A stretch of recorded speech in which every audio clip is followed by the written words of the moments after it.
ng 11 sospek ang isang warehouse sa Abad Santos Street sa Maynila.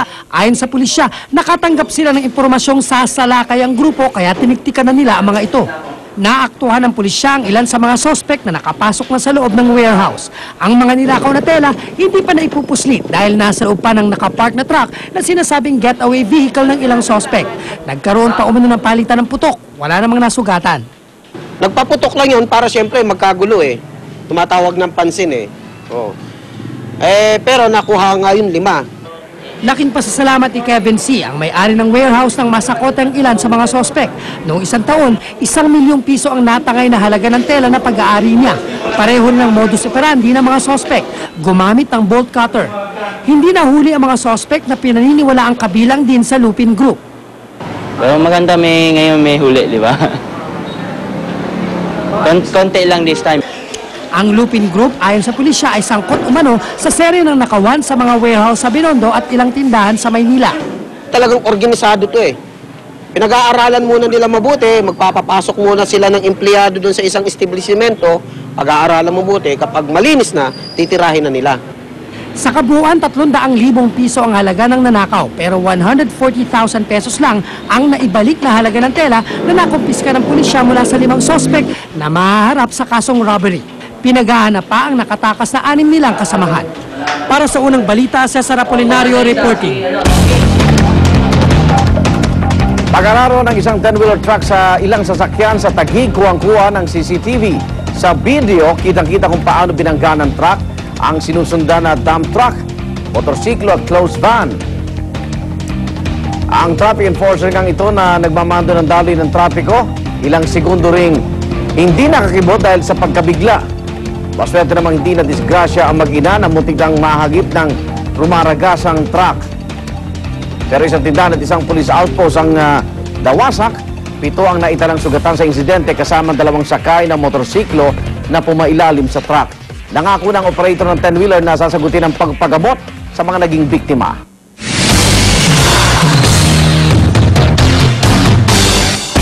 Pagkuha ng visa patungong Taiwan, naabot na raw ng 4 na buwan sa halip na 1 linggo. Yan ay matapos na magkaroon ng lamat ang relasyon ng Pilipinas at Taiwan na nagugat sa pagpapadeport ang Pilipinas sa 14 na Chinese national papuntang China. Narito ang report ni Julius Segovia.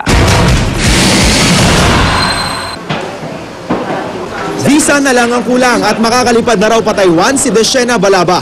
Puspusan niyang tinapos ang kanyang pre-departure orientation seminar o P2 para makapagtrabaho roon. Para naman matulungan pa yung family ko aside sa mas mataas ang income doon. Tapos para din may experience. Ang problema, tila matatagalan pa ang kanyang visa. Ayon sa Filipino Manpower Agencies Accredited to Taiwan o PhilMat, isang ahensya na nag-aasikaso ng mga papel ng magtatrabaho abroad. Posibleng umabot na ng 4 na buwan ang visa application pa Taiwan na dati tumatagal lang ng 1 linggo. Nagigpit daw kasi sa screening ng mga aplikante. Bunga raw ng pagkakaroon ng lamat ng relasyon ng Taiwan at Pilipinas. Ni-inform naman talaga sila. Alam nila yan. Na kung sakali talaga magkakaroon ng yung proseso na instead na maikli lang, humahaba talaga dahil dun sa nagkaroon na ng problema. Ang dahilan ng lamat, ang pagpa-deport sa China ng 14 na Taiwanese na naaresto sa Pilipinas sa kasong swindling noong February 2. Mortal na magkaaway ang China at Taiwan dahil sa paniniwala ng China, probinsya lang nito ang Taiwan, kaya ganun na lang ang galit nito. Pero ang mas ikinagagalit ng Taiwan, binaliwala ron ng Pilipinas ang lahat ng ebidensya na Taiwanese at hindi Chinese national sa mga suspect. Kaya nga babalik na sa Taiwan ang tumatayong ambassador nito sa Pilipinas. Sa protest letter ng Taiwan sa Justice Department, gusto nilang humingi ng tawad ang Pilipinas. In this situation, it is the Republic of China that exercises jurisdiction in Taiwan and not the People's Republic of China. I think based on the records that we have, they appear to be Chinese nationals. Also, it was a request from the People's Republic of China and we did not receive any request from Taiwan. Tiniyak naman ng Manila Economic and Cultural Office o MECO sa Taiwan na tuloy ang pagsisikap nitong mapawi ang galit ng Taiwan. Alang-alang na rin sa may 100,000 OFWs doon.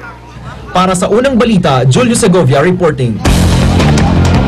At kaugnay po ng balitang yan, makakausap natin si POEA Administrator Carlos Cao. Administrator Cao, good morning po. Good morning, Rhea. Magandang umaga sa'yo. Ano po bang pwede nating maitulong sa mga kababayan natin kumukuha ng visa para makapagtrabaho sa Taiwan? Rhea, ang attitude ng POEA, ng Department of Labor sa naging diplomatic round na ito, ay maging maingat. We do not want to add fuel to the fire. Kung maaari nga lamang ay maampat natin yung diplomatic round na yan, patuloy kami magpa-process ng mga applications. Patuloy, hindi tayo hihinto. Ang sabi kasi ng labor attaché natin kahapon, kausap ko po, si labor attaché Conferido, ang pakikipag-ugnayan daw po nila sa Taiwan ay ganito. Yung ating mga rehires, ibig sabihin ng rehires ay yung nakauwi dito sa Pilipinas, galing sa Taiwan, ng mga OFWs natin, at sila'y babalik, Babalik sila, lalong-lalo na doon sa the same employer. Ang pangako daw po sa kanila ng mga authorities sa Taiwan ay status quo po yan. Patuloy ang kanilang pagtanggap at patuloy din ang kanilang pag-process. Regular ang kanilang processing. Okay. Ngayon, pagdating naman doon sa mga babalik doon, pero magiging replacement o ang pagbalik nila doon ay to a different employer. Yun lamang naman pala ang maapektuhan. Ang sabi daw ng authorities sa Taiwan, yan ang hiigpitan nila. They will be stricter on the screening. Kaya medyo at ang sabi po nila sa halip na 2 linggo, which is the normal process, yung period, ay magiging 2 buwan daw yata yan. Matatagalan ho talaga. Meron ho bang mga dagdag na requirement ang Taiwan sa mga Pilipinong nais magtrabaho doon? Ang sinabi po nila, ay they will be stricter on the screening, doon sa processing. Wala naman sinasabi sila na magdadagdag sila. Pero siyempre, ang lahat ay maaaring mangyari sa pagka ikaw ay nag-tighten ng iyong procedures. Yes. Pero ito naman ang maganda, Rhea. Ang ating labor attaché doon at yung ating resident representative doon ay patuloy ang kanyang pakikipag-ugnayan. At nabasa ko mismo sa pahayagang kahapon at naulit yan, narinig ko, napanood ko sa TV. Ang sabi naman ni Foreign Minister Timothy Yang, and I believe he is opening a window for diplomatic discussions. Ang sabi niya, this is now the time for the Philippine authorities and the authorities from Taiwan, sabi niya, to start discussing. Sabi niya, ibig sabihin, open ang window for a diplomatic resolution of this issue. Administrator, pero wala naman po tayong natatanggap na mga report na medyo apektado yung pagtrato ng mga Taiwanese sa mga Pinoy OFWs natin doon. Ay, wala naman tayong narinig na ganyan. At ang katotohanan naman yan, yung palang ating mga immigration authorities at saka yung Department of Justice, sila pala ay sanay na sa ganyang arrangements. Kasi ang krimen pala that was committed in this whole scenario, is what is considered as cross-border crime. Okay. Cross-border crime. So, ang pakikipag-ugnayan ng Interpol dyan ay maganda. Kaya sumikip yata sa Taiwan, sumikip sa Red China. Kaya ang pinupuntahan itong mga criminal elements na ito, committing cross-border crimes, ay sa Pilipinas. At ang mga biktima pala rito, ang mga complainant, ay mismo mga Red Chinese. Kaya nung sila ay mahuli, at sila ay dineport nga, on-extradite sa Red China, ang understanding pala dyan ay ang Red China, ipadadala sila sa Taiwan at sila nagiging arrangement.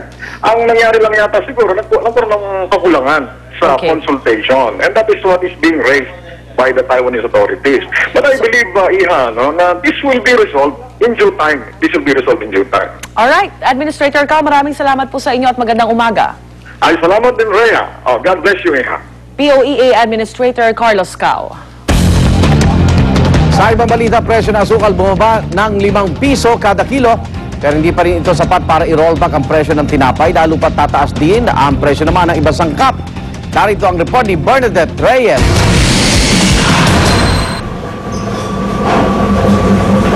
Nagsimula nang bumaba ang presyo ng puting asukal. Mula sa 65 pesos kada kilo noong mga nagdaang linggo, bumaba na sa 60 pesos ang kilo nito. Sa taya ng Department of Agriculture, posible bang bumaba sa 55 pesos? We were expecting the sugar price to go down,